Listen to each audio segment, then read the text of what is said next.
Hi there, and welcome to week 15, day 6 of the Biayl.Project podcast. I'm Boniecia. And my name is Shane, and today we'll continue our reading from 1 Samuel chapter 13 to 14 from the Amplified Version. Don't forget you can join us every Sunday at 6:30 p.m. for a live discussion on what we've read this week. The details for the Zoom meeting can be found in the description below, or you can find them on our website at Biayl.Project.com. Now, let's dive in. War with the Philistines. Saul was 30 years old when he began to reign, and he reigned 42 years over Israel. Saul chose for himself 3,000 men of Israel, of whom 2,000 were with him in Michmash and in the hill country of Bethel, while 1,000 were with Jonathan at Gibeah of Benjamin. But he sent the rest of the people away, each one to his own tent. Jonathan attacked and defeated the Philistine garrison, which was at Geba, and the Philistines heard about it. Then Saul blew the trumpet throughout the land, saying, "Let the Hebrews hear." All Israel heard that Saul had defeated the Philistine garrison, and also that Israel had become despicable to the Philistines, and the people were summoned to join Saul at Gilgal. Now the Philistines gathered to fight against Israel, 30,000 chariots and 6,000 horsemen, and troops in multitude like sand on the seashore. They came up and camped at Michmash, east of Bethaven.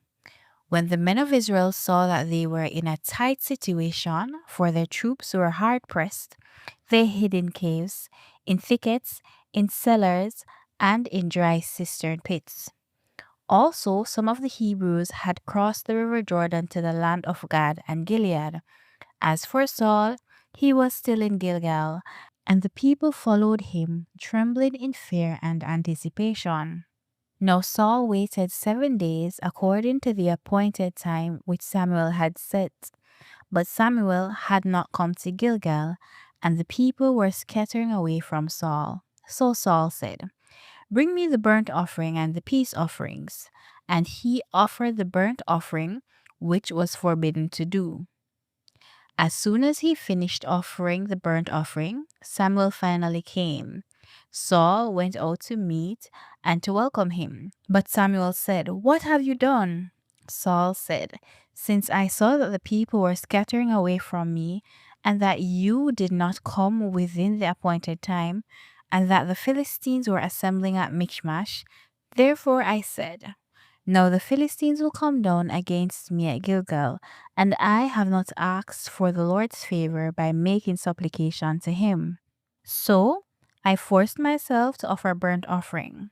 Samuel said to Saul, "You have acted foolishly. You have not kept the commandment of the Lord your God, which he commanded you. For if you had obeyed, the Lord would have established your kingdom over Israel forever. But now your kingdom shall not endure. The Lord has sought out for himself a man, David, after his own heart, and the Lord has appointed him as leader and ruler over his people, because you have not kept what the Lord commanded you." Then Samuel arose and went up from Gilgal to Gibeah of Benjamin. And Saul assembled and counted the people who were still with him, only about 600 fighting men. Saul and his son Jonathan and the people with them were staying in Gibeah of Benjamin, while the Philistines camped at Michmash. And the raiding party came from the Philistine camp in 3 companies. One company turned toward Ophrah, to the land of Shual. Another company turned toward Beth-horon, and another toward the border overlooking the valley of Zeboim, toward the wilderness. Now no blacksmith or metal worker could be found in all the land of Israel, for the Philistines said, "Otherwise the Hebrews will make swords or spears." So all the men of Israel went down to the Philistines, each to get his plowshare, pick, axe, or sickle sharpened. The fee for sharpening was a pim. 2/3 of a shekel for the plowshares, the picks, the pitchforks, and the axes, and to straighten the goads or the cattle prods. So it came about on the day of the battle that neither sword nor spear was found in the hands of any of the people who were with Saul or Jonathan. But Saul and Jonathan his son had them. And the garrison of the Philistines went out to the pass at Michmash. Jonathan's victory. One day, Jonathan, the son of Saul, said to his younger armor bearer, "Come, let us go over to the Philistine garrison on the other side." But he did not tell his father. Saul was staying in the outskirts of Gibeah under a pomegranate tree in Migron, and with him were about 600 men. And Ahijah, the son of Ichabod's brother, Ahitub, the son of Phinehas, the son of Eli, the Lord's priest at Shiloh, was wearing the ephod, and the people did not know that Jonathan had gone. Between the passes by which Jonathan sought to cross over to get to the Philistine garrison, there was a rocky crag on the one side and a rocky crag on the other side. One crag was named Bozez, and the other Sene. The one crag was on the north in front of Michmash, and the other on the south in front of Geba. Jonathan said to his young armor bearer, "Come, let us cross over to the garrison of these uncircumcised men. It may be that the Lord will work for us, for there is nothing to prevent the Lord from saving, whether by many or by few." And his armor bearer said to him, "Do everything that is in your heart. Mind, here I am with you, in whatever you think best." Jonathan said, "See now, we are going to cross over to the Philistine men and reveal ourselves to them. If they say to us, 'Wait until we come to you,' then we will stand in our place and not go up to them. But if they say, 'Come up to us,' we will go up, for the Lord has handed them over to us, and this shall be the sign to us." When both of them revealed themselves to the garrison of the Philistines said, "Look, the Hebrews are coming out of the holes where they have hidden themselves."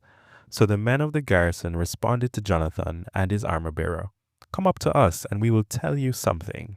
Jonathan said to his armor bearer, "Climb up after me, for the Lord has given them into the hands of Israel."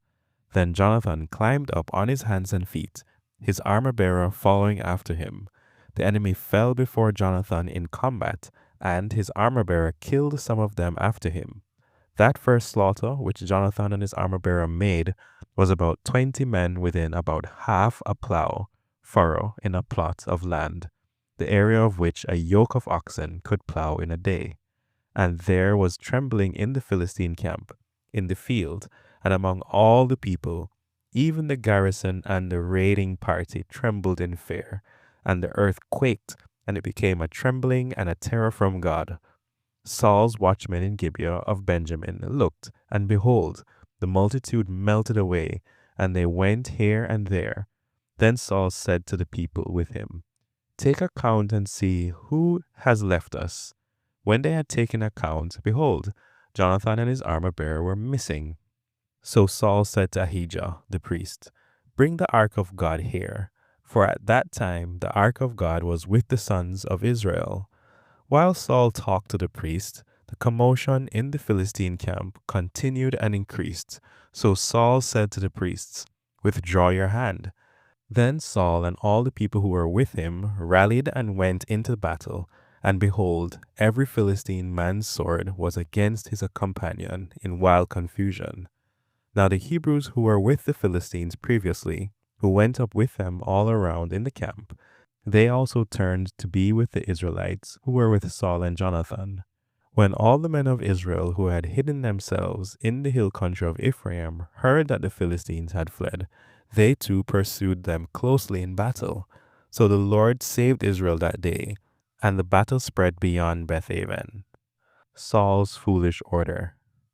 But the men of Israel were hard pressed that day, because Saul had put the people under a curse, saying, "Cursed be the man who eats food before evening, and before I have taken vengeance on my enemies."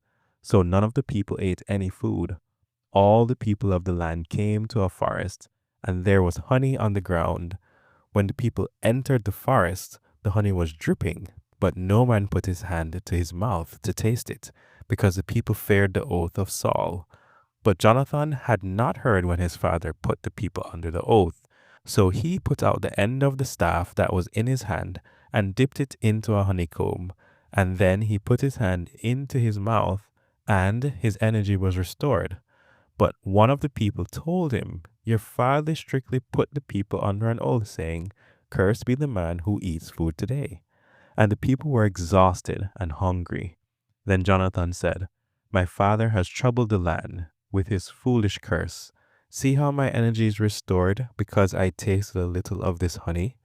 How much better it would have been if only the people had eaten freely today from the spoil of their enemies, which they found. For now the slaughter among the Philistines has not been great. They struck the Philistines that day from Michmash to Aijalon, and the people were very tired. When night came and the oath ended, the people rushed greedily upon the spoil. They took sheep, oxen, and calves, and slaughtered them on the ground, and they ate them raw, with the blood still in them. Then Saul was told, Look, the people are sinning against the Lord by eating the meat with the blood. And he said, You have violated the law and acted treacherously. Roll a large stone to me today. Saul said, Spread out among the people and tell them, Which one of you bring me his ox or his sheep, and butcher it properly, here and eat it, and do not sin against the Lord by eating the meat with the blood. So that night each one brought his ox with him and butchered it there, and Saul built an altar to the Lord. It was the first altar that he built to the Lord.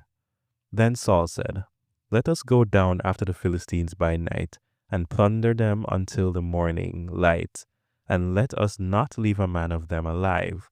They said, Do whatever seems good to you. Then the priest said, Let us approach God here. Saul asked counsel of God, Shall I go down after the Philistines? Will you hand them over to Israel? But he did not answer him that day. Then Saul said, Come here, all you who are leaders of the people, and let us find out how this sin causing God's silence has happened today. For as the Lord lives, who saves Israel, for even if the guilt is in my son Jonathan, he shall most certainly die. But not one of all the people answered him. Then he said to all the Israelites, You shall be on one side, and I and my son will be on the other side. The people said to Saul, Do what seems good to you. Therefore Saul said to the Lord, the God of Israel, Give a perfect lot identifying the transgressor. Then Saul and Jonathan were selected by lot, but the other men went free. Saul said, Cast lots between me and my son Jonathan. And Jonathan was selected. Saul said to Jonathan, Tell me what you have done. So Jonathan told him, I tasted a little honey with the end of the staff that was in my hand. Here I am, I must die. Saul answered, May God do so to me, and more also, if I do not keep my word, for you shall most certainly die, Jonathan. But the people said to Saul, Must Jonathan, who has brought about this great victory in Israel, be put to death? Far from it. As the Lord lives, not one hair of his head shall fall to the ground, for he has worked with God this day. So the people rescued Jonathan, and he was not put to death. Then Saul stopped pursuing the Philistines, and the Philistines went to their own place. Constant warfare. When Saul assumed control of the kingdom of Israel, he fought against all his enemies on every side: Moab, the descendants of Ammon, Edom, the kings of Zobah, and the Philistines. Wherever he turned, he inflicted punishment. He acted valiantly and defeated the Amalekites and rescued Israel from the hands of those who had plundered them. Now Saul's sons were Jonathan, Ishvi, and Malchishua. The names of his two daughters were these. The name of the firstborn was Merab, and the name of the younger was Michal. The name of Saul's wife was Ahinoam, the daughter of Ahimaaz. The commander of his army was named Abner, the son of Ner, Saul's uncle. Kish was the father of Saul, and Ner, the father of Abner, was the son of Abiel. Now the war against the Philistines was severe, brutal, relentless, all the days of Saul. And whenever Saul saw any mighty or courageous men, he recruited him for his staff. This is the end of today's reading.